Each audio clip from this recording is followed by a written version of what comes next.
शेतकरी मित्रांनो नमस्कार. आपण जे बघताय ती सध्या वांग्याची लागवड केलेला हा 7वा दिवस आहे आजचा. आणि या 7 दिवसामध्ये तुम्ही बघू शकता रोपं सध्या सेट झालेली आहेत. आणि या रोपाची लागवड करत असताना पहिल्यांदा बेडवरती या 2 ड्रिपरच्या नळ्या या ठिकाणी टाकून घेतलेल्या आहेत. बघू शकता तुम्ही 2 नळ्या. पहिल्यांदा 2 नळ्या या बेडवरती टाकल्यानंतर या 2 नळ्याच्या मध्ये सव्वा फुटाचं अंतर ठेवलं होतं. त्याच्यानंतर मल्चिंग पेपर हातरून घेतला. मल्चिंग पेपरवर आपण 10-10 फुटावरती अशी माती टाकलेली आहे. याचं कारण असं आहे, जर मल्चिंग पेपर संपूर्ण पॅक केला तर याच्यामध्ये उष्णता जी आहे ती पूर्ण या हॉलातून बाहेर पडते आणि त्याची इजा ह्या रोपाला होती. त्याच्यामुळं ही उष्णता जाण्यासाठी हा पेपर असा मोकळा ठेवणं गरजेचं आहे. परंतु याच्यावरती माती टाकत असताना 5-5 फुटावरती माती टाकणं गरजेचं आहे. आमच्याकडून थोडं अंतर जास्त झालं, काय जागेला पेपर उडाय बघतोय. आणि मल्चिंग पेपर हातरल्यानंतर ज्या ठिकाणी एक पाईप, आता ही पलीकडल्या साईडची पाईप आहे, ह्या पाईपवरती पहिल्यांदा ज्या ठिकाणी डिपर आहे त्या ठिकाणी आधी लहान छोट्याशा एका काठीनं बारीक आधी होल मारून घेतले. म्हणजे खुणा केल्या अशा पद्धतीनं, अशा खुणा केल्या लहान. 1.25 फुटाचा ड्रिपर असल्यामुळे एकाडे एक ड्रिपर आम्ही अशा प्रकारे आधी खुणा केल्या. त्याच्यानंतर होल मारलं गेलं आणि ज्या ठिकाणी ड्रिपर आहे तुम्ही बघू शकता त्या ड्रिपरच्या ठिकाणीच हे रोप लावलं गेलेलं आहे. होल मारल्यानंतर जी नळी त्या साईडला होती अशी नळी अशा ह्या होलापाशी ओढून घेतली आणि ज्या ठिकाणी पाणी पडतंय तिथं अगदी 2 इंचावरती हे रोप लावलं गेलेलं आहे. आता काय होतं, डिपरपासून जर आपण रोप इकडं ह्या साईडला जर गेलं तर सध्या हीट 40च्या पुढं टेम्परेचर असल्यामुळं पाणी टेवलून त्या रोपापाशी यायला वेळ लागतंय. तोपर्यंत रोप सुकून जातं, रोप चिटकत नाही आणि प्रॉब्लेम येतं. त्याच्यामुळं डिपरपाशीच रोप लागणं हे या टेम्परेचरमध्ये सध्या खूप गरजेचं आहे. त्याच्यामुळं प्रत्येक रोप आपलं हे डिपरपासून 2 ते 3 इंच अंतरावरती रोप आपण लावलं गेलेलं आहे. आणि सध्या रोप सेट झालेले आहेत. काही ठिकाणी थोडंसं प्रॉब्लेम येतोय, त्या ठिकाणी आपण दुसरं रोप लावतोय. बघू शकता या पद्धतीने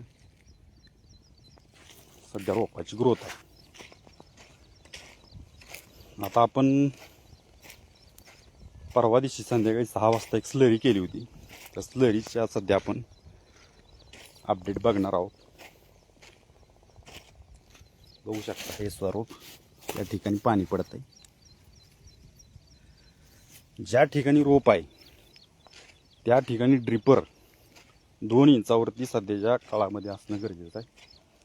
डिपरपासून रोप जर लांब गेलं तर 100% रोप जळतंय. प्रत्येक रोप आणि डिपर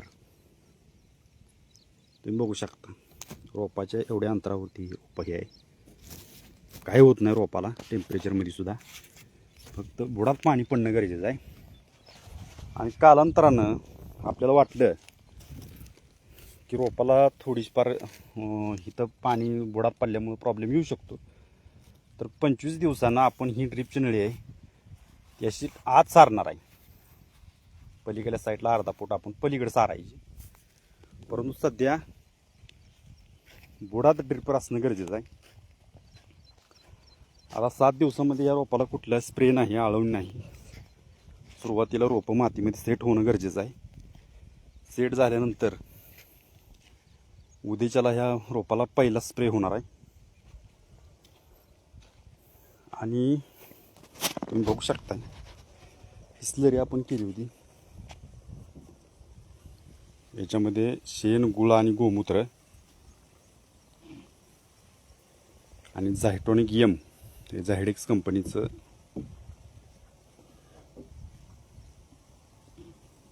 हा प्रोडक्ट आपण वापरला आहे. गेल्या प्लॉटला पण आपण ते वापरलं होतं. अशा पद्धतीनं आता स्लरी पूर्ण झाली. तुम्ही बघू शकताय लहान लहान लहान बुडबुड असं येते ते. याचा अर्थ की ऑक्सी अतिशय चांगलं कल्चर सध्या तयार झाले. तुम्ही 48 तासानंतर ही स्लरी तुम्ही वापरू शकताय. आज संध्याकाळी ह्या स्लरीला 48 तास पूर्ण होते ते. आणि सुरुवातीला झायटोनिक गेम का वापरायचा होता, ही बॅग आपण वापरलेली आहे. मायक्रोरायझल बायो फर्टिलायझर ही बॅक्टेरिया पांढऱ्या मुळ्यासाठी अतिशय चांगलं काम करत आहे. आणि सध्या मुळ्यावरती काम करणं आपलं गरजेचं आहे. आणि आपण आता सध्या आज 2 लिटर ताक आणले. प्रत्येक स्लरीमध्ये ताक 100% ओतलेलं चांगलं आहे. स्लरी आंबवण्याचं काम करत आहे ताक. आणि कॅल्शियमचं, दुधामध्ये कॅल्शियमचं प्रमाण चांगलं असतं. एक्स्ट्रा कॅल्शियम द्यायची काही गरज नाही. ताक, दही, दूध काही असू द्या, 1 नंबर स्लरी आंबवता ती. सध्या जीवाणू जमिनी नापीक होत चाललेले जीवाणूवरती काम करणं गरजेचं आहे. रासायनिकचा भडीमार झाल्यामुळं जीवाणूची संख्या कमी होत चालली. सुरुवातीला 2-3 महिने प्लॉट चांगला वाटतोय. नंतर हळूहळू जीवाणूची संख्या कमी होईल तसं खतं आपटेक होत नाहीत.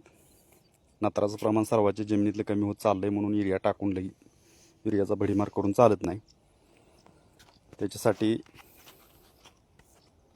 आपल्याला जैविक स्लरी करणं खूप गरजेचं आहे.